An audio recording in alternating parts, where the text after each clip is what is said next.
ये पिछला सीजन आप में से कितने लोगों ने एग्रीकल्चर में काम किया है? फ्रॉम मई टू सितंबर अभी तक? ओके, मैम है 1 2, एनीवन एल्स 3? ओके, अब मैं आप लोगों से जानना चाहूंगा सबसे ज्यादा किस फसल के ऊपर आपने काम किया? Sugar cane, rice, apart from this और कोई नई क्रॉप? प्याज, ओके, ग्राउंड नट्स, ओके। चलो, आप जब इन फसल पे काम कर रहे थे कौन से एक प्रोडक्ट की सबसे ज्यादा डिमांड थी? ह्यूमिक और एडिड। आपके हिसाब से मैं आप लोगों से जानना चाहता हूँ किसान सबसे ज्यादा किस प्रोडक्ट की मांग करता है आपसे? वही 2 product, added and, okay, good. कुछ फीडबैक्स मैं आपसे लेना चाहूंगा। किसान क्या देख के अट्रैक्ट होता है? Scheme, quality, result? Result definitely. Demo, okay, good, नया आंसर सुनने पाए, डेमो। चलो, और कुछ अब अपना ओपिनियन दे सकते हो, ऐसा नहीं है कि गलत ही हो, सही होगा तो भी चलेगा, गलत होगा तो भी चलेगा। Cost cutting, cost cutting, cost, okay. और तो यू नो कि आपको लगता है कि हमारे प्रोडक्ट की कॉस्ट बहुत ज़्यादा है, बट अगर आप डायरेक्ट सेलिंग में कंपेयर करोगे, जितनी भी एक्स कंपनीज आती है उनकी कॉस्ट में और हमारी कॉस्ट में अंतर है, राइट? और आज हम सब इसी के बारे में हम जानेंगे, बट अलग तरीके से, right? So start from the first product that is Agrihumic. और आपको याद रखने के लिए बहुत ही अच्छा कोड मैंने यहाँ पे लिखा है, एनीवन रीड? आपको समझ पड़ सकता है? डीप रूट्स और स्ट्रॉन्ग शूट्स, इसका मतलब क्या है? रूट्स को गहराई तक लेके जाने में काम आता है। और अगर आप एग्रीकल्चर में काम करना चाहते हो, एग्रीकल्चर में काम कर रहे हो, तो सबसे ज़्यादा ज़रूरी है जितना पौधा नीचे जा रहा है उतना पौधा ऊपर भी जाए, राइट? इसलिए मैंने यहाँ पे लिखा है deep root and strong shoots, right? अब इसमें है क्या ये हमें पता होना बहुत जरूरी है, और इसका रोल क्या है। फर्स्ट, ये बना किससे? तो जो भी हमारे खेतों में कूड़ा कचरा होता है, जो वेस्ट डिकम्पोज होता है, ठीक है, उसका एक्सट्रैक्ट निकाल के उसको हमने बनाया, दैट इज बायोमास हम जिसको बोलते हैं। इसमें 3 कंटेंट्स पाए जाते हैं। First is humic acid, second is fulvic acid and third is humic. ये 3 कंटेंट्स इसमें मेजर तौर पे पाए जाते हैं, राइट? इस वर्कशॉप की मैं आपको एक खास बात बताता हूँ, जो ऐसा नहीं है कि ये फर्स्ट टाइम मैं कर रहा हूँ, this is my all year around. पिछले 3-4 साल में ये मेरा 10 से 15 वर्कशॉप है इस तरीके का एग्रीकल्चर। और गारंटी इतनी है कि अगर आपने 1.5-2 घंटे में इसको सही तरीके से समझ भी लिया और सीख लिया ना, आपका एग्रीकल्चर में जो बिजनेस ग्रोथ है वो 10-20% से ज़्यादा होगा, और ये प्रूवन है।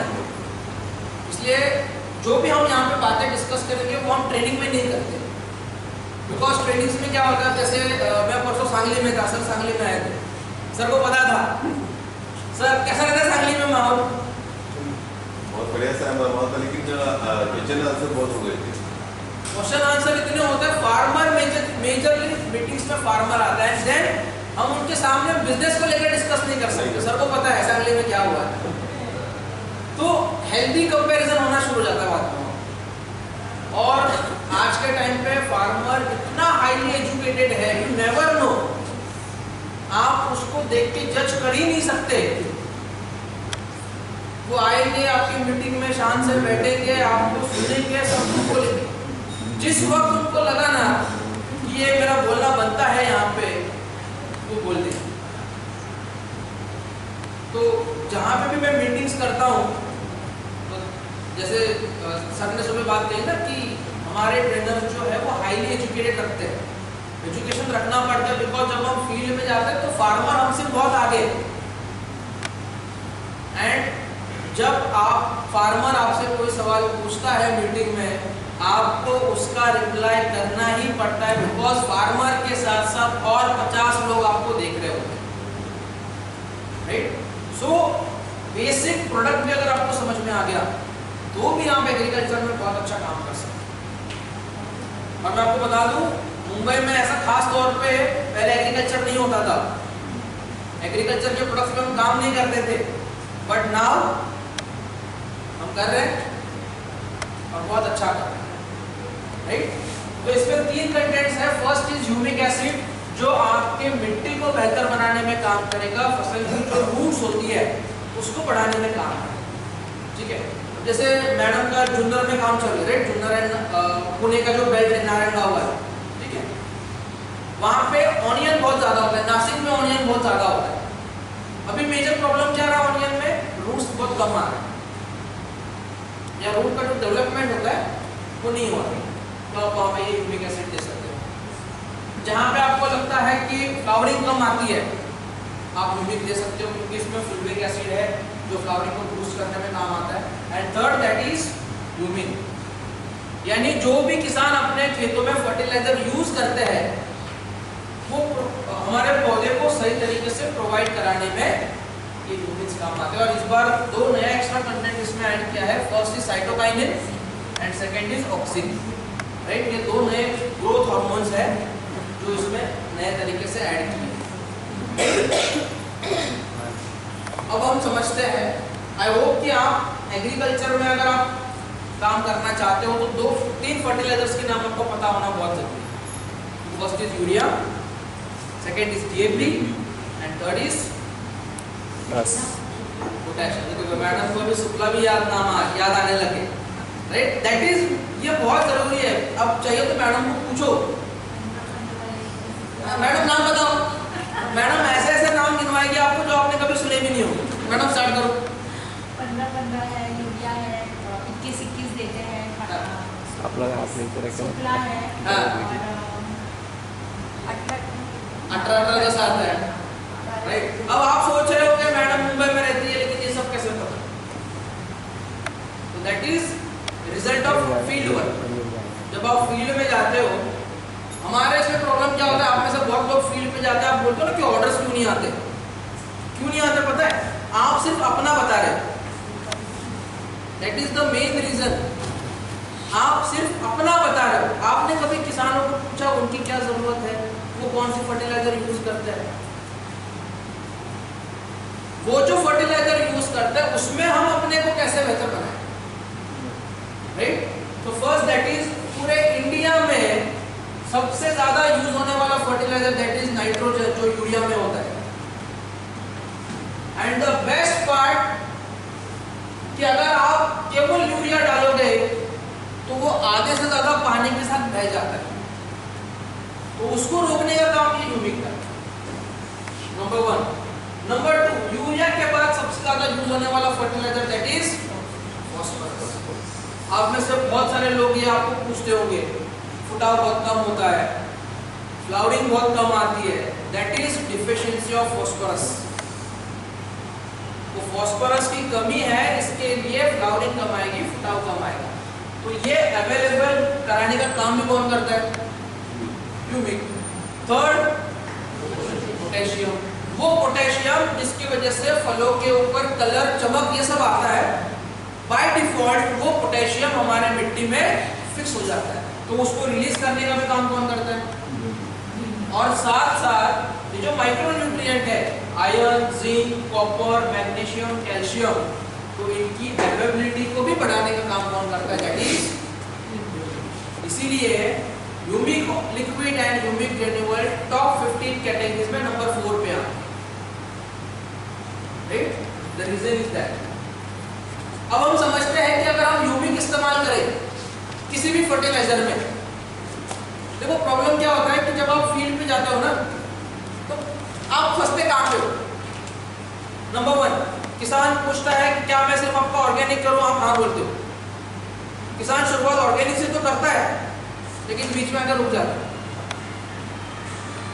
तो खेती जो है वो 3 तरीके से होती है, पहला chemical, second bio and third that is organic. अगर आप फार्मर के पास जा रहे हो, उसको पूछो क्या आप 100% ऑर्गेनिक करने वाले हो, क्या आप 100% बायो फर्टिलाइजर करने वाले हो, क्या 100% केमिकल करने वाले हो? और मजे की बात क्या पता है, किसान जो है वो 50-50 करता है, 50% केमिकल 50% बायो। वो बोलते वक्त आपको बोलेगा कि हाँ मैं ऑर्गेनिक करता हूँ। जैसे आप सर ने बताया ना कि जो खाना आता है वो कहाँ से आता है, खेतों से ही तो आता है, और उसमें इतने सारे केमिकल पेस्टिसाइड यूज किए गए हैं, लेकिन फिर भी आज ऐसा है कि पेस्टिसाइड बंद है, शुरू है, राइट? तो ये जो ह्यूमिक लिक्विड है, ये जो ग्रैन्यूअल है, अगर आप किसी भी फर्टिलाइजर में यूज करते हो तो ये फर्टिलाइजर की कॉस्ट को 20 to 40% तक कम करता है, नंबर 1। नंबर 2, जो लीचिंग होता है, लीचिंग का मतलब है जो पानी के साथ बह जाता है, उसको भी रोकने का काम ये ह्यूमिक ग्रैन्यूल्स है। 3, जैसे आप बोलते हो ना कि खाना खाने के बाद शरीर को लगना भी चाहिए, सिर्फ खाने का मतलब नहीं है।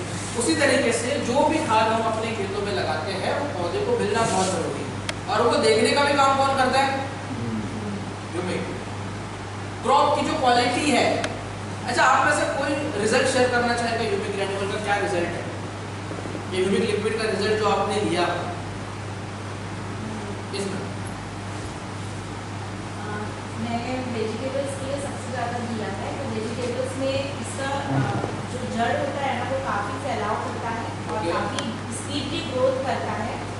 उसकी जो कलर है उसको मेंटेन करके रखने का काम करता है, और जो चीज़ उनको 1 हफ्ते के बाद, मतलब पौधे की जो साइज होती है ना वो 1 हफ्ते के बाद दिखता है, वो उन लोगों को 3 दिनों के अंदर में दिख जाता है क्योंकि उसका फास्टिंग फास्ट ग्रो ग्रोथ। होता है, तो ये सारी चीज़ें बहुत अच्छी है। Right? Thank you so much. This is eco friendly. अगर आपने कभी ह्यूमिक लिक्विड और ग्रैन्यूल का पैकेट परचेज किया होगा या बॉटल परचेज की होगी, सामने भी लोगो लगा होता है, छोटा सा लोगो होता है जिस पे लिखा होता है NPOP, natural programme for organic production. एक संस्था है जो ये सर्टिफाइड करती है कि इसके अंदर जो भी कुछ है दैट इज 100% ऑर्गेनिक। इसके इस्तेमाल करने से ना मिट्टी को कोई नुकसान है, ना फसल को कोई नुकसान है, ना वातावरण को कोई नुकसान है। That is the best part.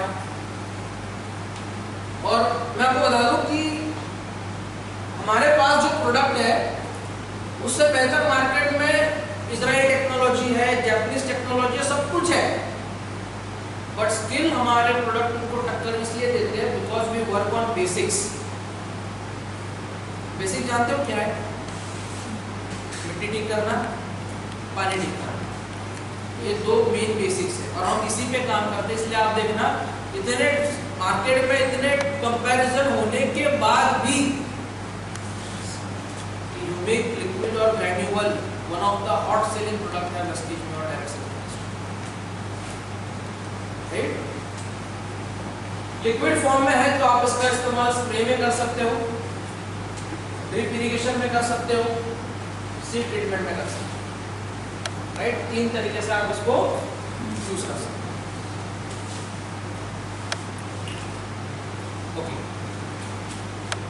Can you guess ये प्रोडक्ट हमारे पास वेस्टेज में कौन से साल में आया था? 2008। वो होता है ना कि इतिहास पता होना बहुत जरूरी है। नहीं, आप जो आंसर जो बोलना चाहे वो बोलो।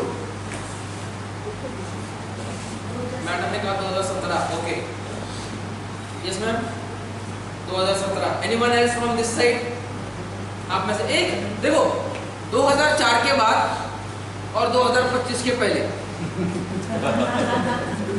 2004 के बाद और 2025 के पहले, इसके बीच में जितने भी साल आते हैं, ईयर्स आते हैं, कोई भी एक ईयर होता है, गलत होगा तो भी चलेगा, लेकिन 2003 मत बोलना।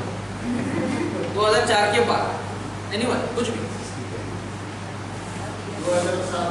2007। ओके, 2012। एक ईयर ही तो हमें गैस करना है। 2009। सर हम तो 21 साल हो गया पूरा। अच्छा, 21 साल हो गए मैडम। Yes ma'am. 2006। मैं आपको बता दूं 2008 में ये प्रोडक्ट आया हमारे साथ वेस्टेज में। 2008 में आया हुआ प्रोडक्ट, इसके ऊपर हम डिस्कस कर रहे हैं 2025 में। कितने साल हुए? 17। 17 साल हुए, कंपनी को कितने साल हुए? 21 साल हुए, और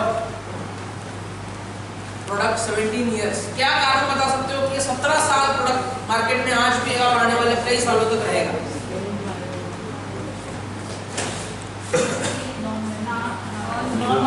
अच्छा, नॉन आयोनिक तो है, ओके, और result, okay, yes ma'am. Market में जो प्रोडक्ट मिलते हैं उसके जो रिजल्ट्स मतलब हम लोग इस तरीके से डेमो बताते हैं तो वो उतना स्प्रेड नहीं करता या फिर उतना ये नहीं करता है। Okay. बट अगर हम लोगों ने अपना डेमो बताया तो उनको दिखता है कि ये फटाक से स्प्रेड भी हो जाता है। Yes. तो मार्केट में जो पेस्टिसाइड यूज होता है तो वो उसमें ऐड करके अगर हम लोग स्प्रेड करेंगे तो वो उसको अच्छी तरीके से उसका गुणधर्म बढ़ाएगा। तो बहुत सारे इसके रीजन है जिसकी वजह से लोगों का फर्स्ट प्रायोरिटी है। फर्स्ट प्रायोरिटी, ओके, यानी इन शॉर्ट हम इसको बोलते हैं रिजल्ट। रिजल्ट कब बेहतर आएगा? जब क्वालिटी बेहतर होगी, राइट? जब क्वालिटी बेहतर होगी तभी तो रिजल्ट अच्छा आएगा, और सर्विस के बिना तो इतना 17 साल तक ये चल नहीं सकता। यस, सबके साथ ये यूज होता है। मींस अगर ये प्रोडक्ट 17 इयर्स चला है और आगे भी चलता रहेगा, इसके पीछे result, quality and service, right? अब कोई भी एक प्रोडक्ट ले लो जिसको खरीदने के लिए आपको आपके घर से 100 किलोमीटर दूर जाना पड़ता है। प्रोडक्ट बहुत अच्छा है, रिजल्ट बहुत अच्छा है, क्वालिटी बहुत अच्छा है, तब भी आप उसको परचेस करोगे? 100 किलोमीटर जाना पड़ता है, 100 किलोमीटर जाना, 100 किलोमीटर आना, केवल एक प्रोडक्ट के लिए। Can you use? आप उसको यूज कर सकते हो? सर, आप ये तो सही बोल रहे हैं, लेकिन मैंने कई लोगों को देखा है कि उनके साइड के लोग तो वो लोग नासिक करते हैं एडिंग का प्रोडक्ट नहीं, बट उनको तो सर्विस वहाँ नहीं मिल रहा है, हाँ। लेकिन फिर वो भरोसे के साथ इतने दूर उस शॉप पे जाकर क्यों लेते हैं? सर्विस हम दे रहे हैं तो भी वो लोग इधर आ रहे हैं। देखो, मेन आंसर इसमें क्या है पता है? आप लोगों के पास रेडी डेटा है। रेडी डेटा का मतलब क्या है? कुछ लोगों ने, फॉर एग्जांपल स्पेसिफिक एरिया में पकड़ता हूँ, पुणे या नारायणबाग, पहले किसी ने दिया था, फार्मर ने यूज किया, उसको रिजल्ट आया, बट अगली बार वो उसकी सर्विस को प्रोवाइड नहीं कर पाया। तो that is ready data for you. आप लोगों के लिए वो रेडी डेटा है, क्योंकि उसको अलग से बताने की जरूरत नहीं है उसको किस चीज की कमी है, सर्विस। राइट? आप वो बेहतर दोगे। आज भी जब हम शादियों में जाते हैं, कितने लोगों को वो बुफे सिस्टम पसंद है और कितने लोगों को बैठ के खाने में मजा आता है? ऑनेस्टली बताओ, ऑनेस्टली क्यों? कंफर्टेबल है, जाने की जरूरत नहीं है, थाली में परोसा जाना। बुफे में क्या होता है? अब खाए ना यहाँ पे 4 बार जाओ, 4 बार आओ वापिस। मान लो आपकी कुर्सी पे आप बैठे थे, आप कुछ लेने गए, दूसरा कोई आके बैठ गया।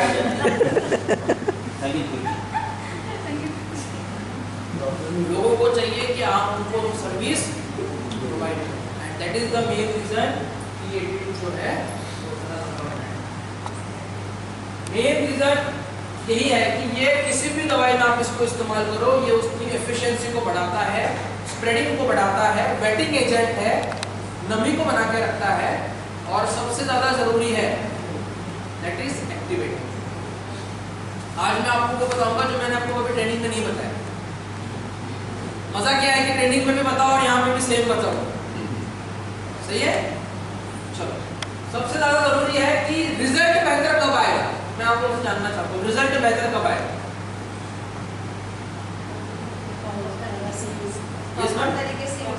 प्रॉपर तरीके से जब आप यूज करोगे तभी तो रिजल्ट बेहतर आएगा। तो 82 यूज करने का प्रॉपर तरीका क्या है?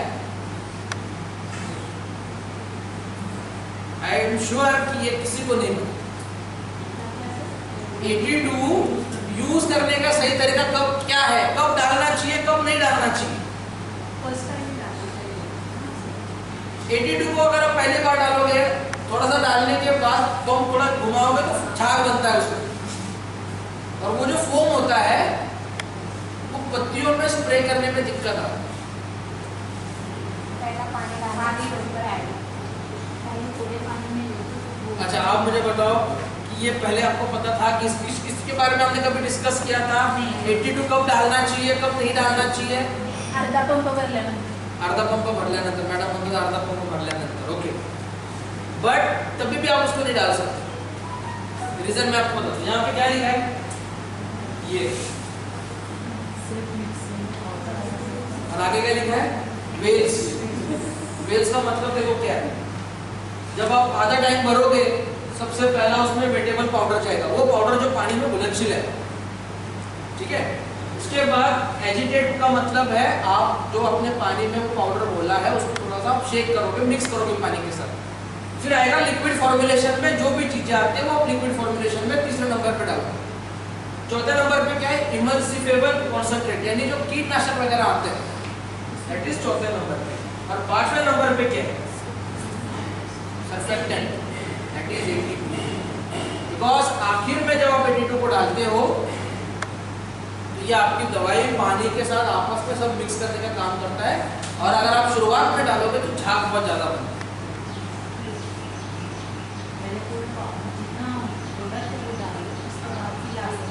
क्योंकि लास्ट में भी झाग बनेगा तो झाग आप ऊपर से निकाल सकते हो. शुरुआत में अगर आपने 82 डाला है तो जो फोम बनेगा उसको आप निकाल कैसे दोगे?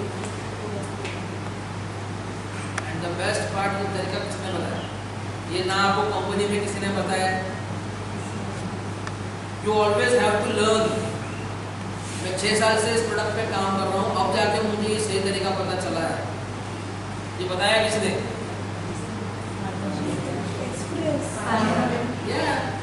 फार्मर ने बताया ये तरीका.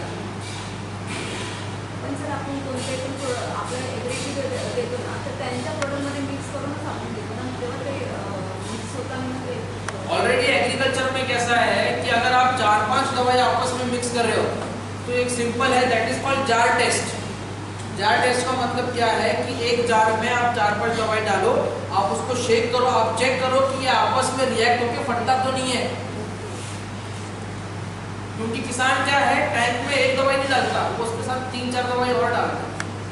केमिकल रिएक्शन होने के चांसेस बहुत ज्यादा है. इसके पहले मैं भी 82, जैसे मैडम ने कहा ना कि आधा पंप भरने के बाद डालना चाहिए, लेकिन मुझे फिर किसान ने ये तरीका बताया. और ऐसा नहीं कि उसने बताया इसलिए मैं आपको बताऊं. ये और 4 किसानों को मैंने बताया, उनको जब अच्छा रिजल्ट आना शुरू हो गया, then I am sharing with you. Use करने का तरीका कैसे पता चला? राइट. फायदा क्या होता है कि better uniform, better spray efficiency. इसका मतलब है कि सभी पत्तों के ऊपर एक जैसा स्प्रे होगा. मतलब आपने देखा होगा कुछ फसल की हाइट बहुत ज्यादा होती है, कुछ फसल की हाइट बहुत कम होती है. तो ज्यादा क्यों है और कम क्यों है? जहां पे दवाई ज्यादा गिरी है वहां पे ग्रोथ आपको अच्छी नजर आएगी, लेकिन जहां पे दवाई कम गिरी है वहां पे ग्रोथ कम नजर आएगी. राइट. सीधी सी बात है, हमारे हाथों को अगर आप तेल लगाओ तो क्या इसमें पानी टिकेगा? पत्ता जो होता है उसमें चिकनाहट होती है, that is called vaccine leaf. तो जैसे ही आप उसमें पानी डालोगे वो तुरंत नीचे गिरेगा. और उसी पानी में अगर आप 82 मिक्स करते हो तो उस पानी के सरफेस टेंशन को ब्रेक करता है और उसको स्प्रेड करता है. मिक्स कंपैटिबिलिटी, यानी सभी प्रकार के फर्टिलाइजर, इंसेक्टिसाइड, पेस्टिसाइड के साथ आप इसको मिला सकते हैं. हायर न्यूट्रिएंट अपटेक, मतलब जो भी न्यूट्रिएंट आप डालोगे. 82 की सबसे खास बात यह है कि अगर आपने कोई भी दवाई ऊपर डाली है तो वो नीचे तक जाएगी, और कोई भी दवाई अगर आपने नीचे डाली है, that is the main reason. Hard water, जहां पे पानी का पीएच बहुत ज्यादा बढ़ जाता है, ऐसे वाटर में भी 82 बहुत अच्छा काम करता है. और इसीलिए पिछले 17 सालों से one of the most successful brand in Vestige and textile industry. That is जो लोग सिंचाई यूज करते हैं, नलियाँ होती है, उसमें क्या होता है कि क्षार की मात्रा की वजह से वो नलियाँ चौकअप हो जाता है. तो बहुत सारे लोग क्या करते हैं, केमिकल यूज करते हैं फार्मर्स को, तो जिसकी वजह से वो प्लांट भी उनकी वो केमिकल की वजह से खराब हो जाते हैं, जल जाते हैं. बट हमारे 82 का अगर उसमें लिखा हो जाएगा तो ड्रिप भी पूरा वो क्लीन हो जाता है बिकॉज ऑफ 82. या ड्रिप जो चॉपर होता है वो क्लीन करने में काम आता है। और इसकी सबसे खास बात क्या है पता है, हमारे घर में जो ग्रिल्स वगैरह होते हैं ना जिसमें जंग लगता है, अगर आप इसको लगाओगे तब भी वो जंग नहीं लगता आपकी ग्रिल में। एंटी रस्ट जिसको हम लगाते हैं ना, वैसे तो 82 के बहुत बड़े बड़े कारनामे हैं, लेकिन आप रिकॉर्डिंग कर रहे हो तो मैं शेयर नहीं करना चाहता हूँ उनके साथ में, वरना जिन लोगों ने 82 के ऊपर महारत हासिल किया उनसे जाके पूछना। आप एक पूछोगे वो 100 बता देंगे। कंस्ट्रक्शन में यूज होता है, छत में छत डाले में। हाँ, उधर बार पानी मारने की जरूरत होती है। जब कंस्ट्रक्शन शुरू होता है दीवारों पे हर बार पानी मारने की जरूरत होती है। लोग हमारे इतने स्मार्ट है, उस पानी पे टिट्टू को डाल के दीवारों पे मारते हैं, नमी बनी रहती है। नमी को बनाने का काम, ये जो 82 का पॉइंट है ना कि नमी को बना के रखता है, तो लोगों ने उसको वहां पे दीवारों पे नमी बना के रखने का काम 82। तो अभी समझ में आ गया 82 कहाँ पे यूज करना चाहिए। चलो, आप इसको स्प्रे में डाल सकते हो, आप इसको ड्रिप इरिगेशन में यूज कर सकते हो, आप इसको फर्टिलाइजर में यूज कर सकते हो, आप इसको हर्बिसाइड्स में यूज कर सकते हो। सभी प्रकार की दवाइयों के साथ ये इजीली मैच होता है, इजीली मिक्स होता है, इसीलिए हम इसको हर प्रोडक्ट में यूज कर पाते हैं, right. And most awaiting product that is Agrimos. NPK bacteria हम इसको बोलते हैं। अगर आप देखोगे खेतों में 3 फर्टिलाइजर बहुत ज्यादा यूज होते हैं, नाइट्रोजन, फास्फोरस और पोटैश, ठीक है। इनके हेल्दी सब्स्टिट्यूट का मतलब है अगर वो नहीं मिल रहे तो थोड़ा बहुत 50% तक काम कर जाता। अच्छा,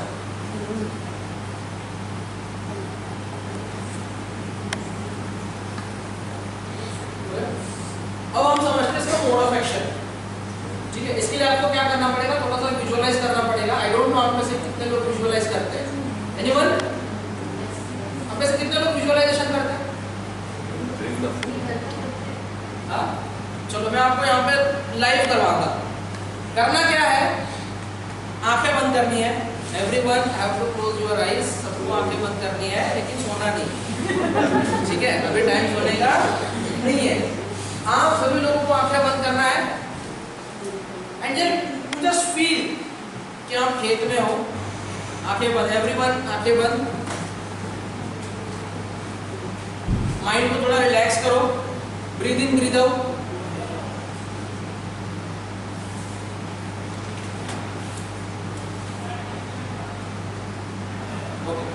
तो अब करना है, अब विजुअलाइज करते रहो। ये जो एग्रीमॉस है इसमें एक बैक्टीरिया आता है दैट इज कॉल्ड राइजोबियम।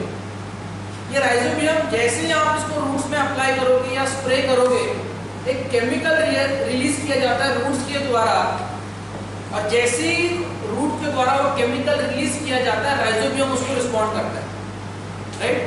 जैसे ही राइजोबियम उसको रिस्पॉन्ड करेगा, आपने देखा होगा रूट्स के ऊपर छोटे छोटे बाल होते हैं, उन बालों के अंदर वो बैक्टीरिया जाता है और आप देखोगे कि जो जड़ें होती है उन पे हल्की हल्की आपको गांठें नजर आएंगी, राइट। उन गांठों के अंदर क्या होता है, नाइट्रोजन भरा होता है।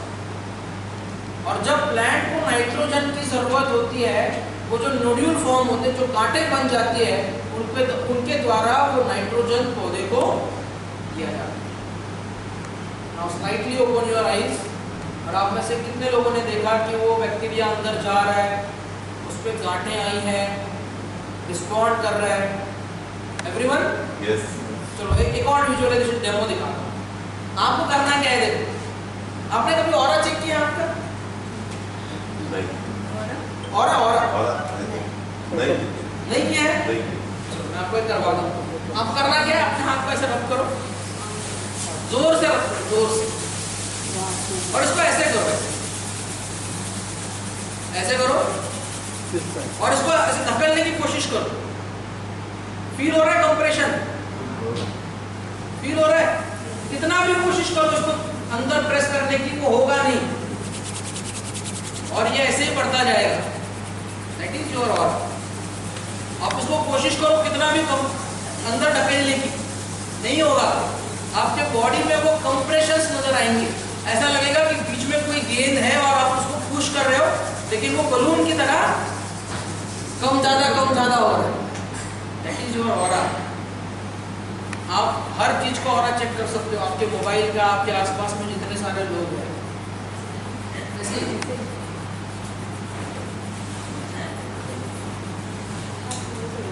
अगर नहीं हो रहा है थोड़ी सी प्रैक्टिस करो और बेहतर हो जाओगे उसमें। ये बहुत जरूरी है। दीपक सर सुबह बता रहे थे ना, संगत। आई डोंट नो आप में से कितने लोगों ने दीपक सर को ध्यान से सुना होगा, but thanks to winning team and thanks to Rama sir कि बहुत कम मौका मिलता है हमें दीपक सर को सुनने का, और एक छत के नीचे आज सब लोग आ गए यहाँ।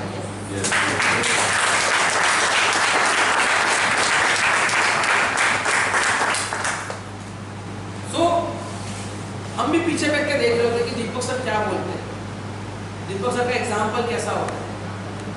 दीपक सर ने आपको लैंड की वैल्यू समझाई थी, यस राइट? दैट इज संगत। अब किनके साथ हो बहुत मैटर करता है इस इंडस्ट्री में, राइट? अब होता क्या है, देखो अगर प्लांट को नाइट्रोजन मिला है तो वो बैक्टीरिया को क्या मिलेगा बदले में? मुफ्त में तो वो काम नहीं करता, आप भी नहीं करते, मैं भी नहीं करता, वो बैक्टीरिया भी नहीं करेगा। प्लांट को जब नाइट्रोजन मिलता है तो बैक्टीरिया को खाना मिलता है, और वो खाना क्या होता है? Carbohydrate from photosynthesis.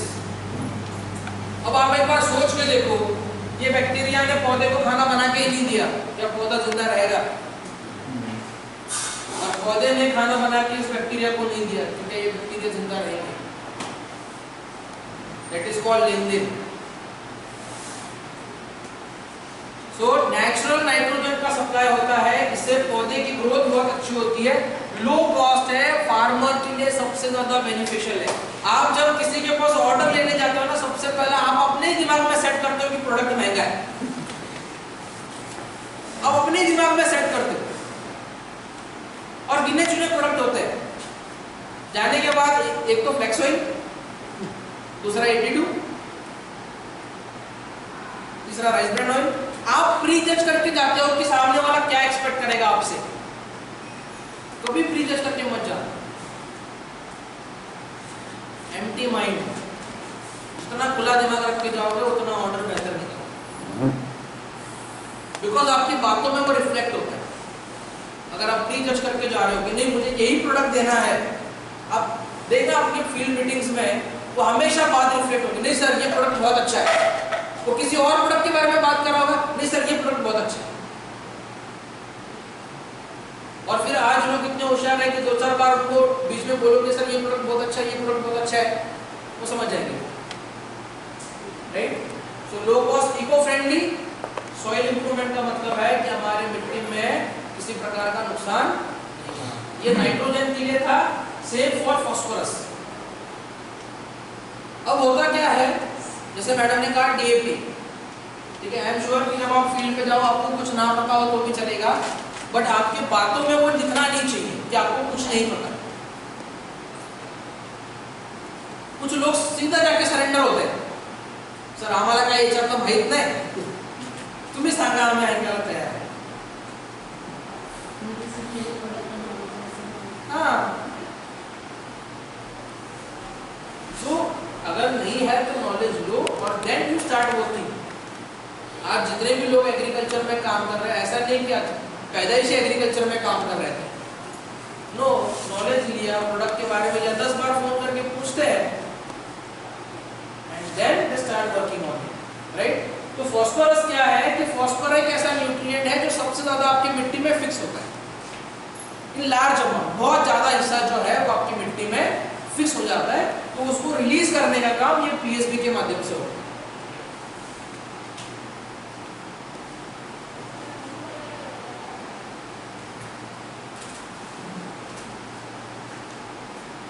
इसके बाद नेक्स्ट आता है दैट इज केएसबी। केएसबी का मतलब है पोटेशियम सोल्यूबलाइजिंग बैक्टीरिया, यानी वो पोटेशियम जो आपके मिट्टी में पड़ा है लेकिन पौधे को मिल नहीं पाया, आई एम श्योर कि सुबह दीपक सर ने पूछा कि 1 लाख कितने लोगों को कमाना है, आप में से बहुत सारे लोगों ने हाथ खड़े किए थे।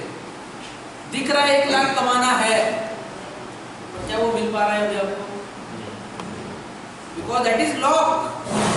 वो अनलॉक कब होगा? जब आप एक्शन करोगे, जब आप हार्ड वर्क करोगे, तब वो अनलॉक होगा। दैट इज, ये जो बैक्टीरिया है वो यही काम करते हैं कि आपके मिट्टी में जो एनपीके बैक्टीरिया फिक्स है उसको अनलॉक करने का काम करते हैं। और इसका स्पेशली इस्तेमाल किया जाता है स्प्रे में। एग्रीमॉस हम कहाँ पे इस्तेमाल करते हैं? स्प्रे में। और इसमें होता क्या है? एग्रीमॉस में होता क्या है? NPK bacteria. क्या होता है? NPK bacteria. अब जरूरी क्या है कि अगर आप बैक्टीरिया स्प्रे भी कर रहे हो, यूजुअली बैक्टीरिया मिट्टी में जाना चाहिए, लेकिन हम क्या कर रहे हैं यहाँ पे? बैक्टीरिया क्या कर रहे हैं? बैक्टीरिया यहाँ पे स्प्रे कर रहे हैं। रिजल्ट आएगा तब भी आएगा अगर आप इसके साथ 82 यूज करोगे। मैंने कहा 82 अगर आप इसके साथ यूज कर रहे हो तो जो भी दवाई आप ऊपर डाल रहे हो वो कहाँ जाएगी? और कोई भी दवाई आपने नीचे डाली है वो कहाँ आएगी? दैट इज, हर प्रोडक्ट के साथ ये 82 जो है वो यूज होगा। Moving to the next product, that is nanotech. और यहाँ पे बहुत अच्छा कोड मैंने लिखा है, आप में से कौन पढ़ना चाहेगा? Nano power mega growth, right? ये भी हमारी फसल में फास्फोरस के अपटेक को बढ़ाने में काम आता है। जैसे एग्रीमॉस आप कहाँ पे स्प्रे कर सकते हो? एग्रीमॉस केवल फ्लावरिंग पे।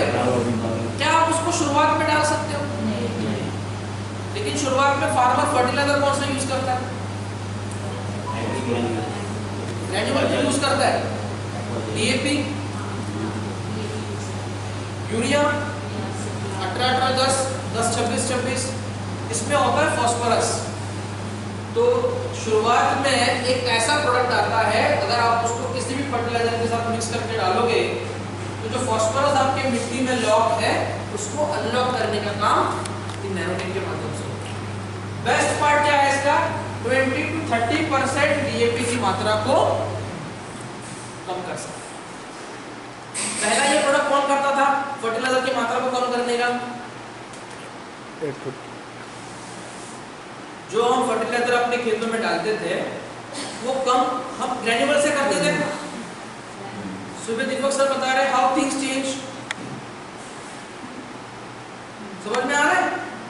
How things change. पहले कीपैड का मोबाइल था, आज एंड्रॉइड है। अब एंड्रॉइड के मोबाइल से दीपक सर ने गूगल स्पेक्स का एग्जांपल दिया, तो थिंग्स बदलती जा रही है। तो यहाँ पे क्या लिखा है कि केमिकल फर्टिलाइजर 20-30% आप घटा सकते। किसकी मदद से? With the help of.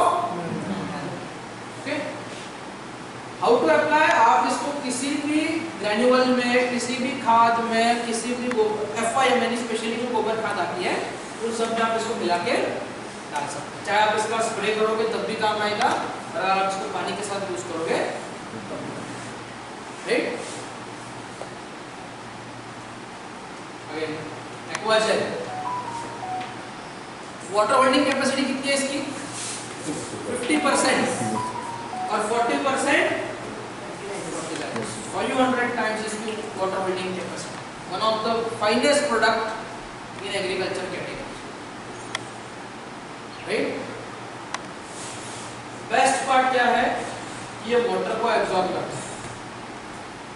इसमें होता क्या है? क्रॉस लिंक पॉलीएक्रिलेट और पॉलीएक्रेमेट। ये अभी आपके दिमाग के ऊपर से जा रहा है, और जैसे आप इसको स्टडी करोगे ना, धीरे धीरे चीजें आपके दिमाग के अंदर जाती है। इसलिए मैं हमेशा कहता हूँ कि आपके यू आर वेरी ब्लेस्ड कि आपके बोरीवली और घाटकोपर में हमेशा ट्रेनिंग होती है, हमेशा। हमें लगता है हमें बहुत कुछ आता है, बट असल में हमें कुछ नहीं आता। इवन आई ऑल्सो, आज मैं भले एग्रीकल्चर स्पेशलिस्ट हूँ, but still I have to learn. मुझे सीखना जरूरी है, बिकॉज फार्मर क्या सवाल कब पूछेगा? समझ में नहीं आ रहा, राइट? तो आपको अपडेट रहना पड़ेगा, आपको अपडेट रहना पड़ेगा। तो स्पेशली हम इसको बोलते हैं सैप। सैप का मतलब है सुपर एब्जॉर्बेंट पॉलीमर। अब सीधा आपको इसके मोड ऑफ एक्शन पे लेके जाना। ये मोड ऑफ एक्शन क्या है? आपने एक्वाजेल डाला, बारिश का पानी आया, एक्वाजेल ने क्या किया? वाटर होल्ड किया। अब ये जो वाटर होल्ड किया है, ये वाटर कहाँ पे स्टोर होगा? रूट में, जड़ों के आसपास।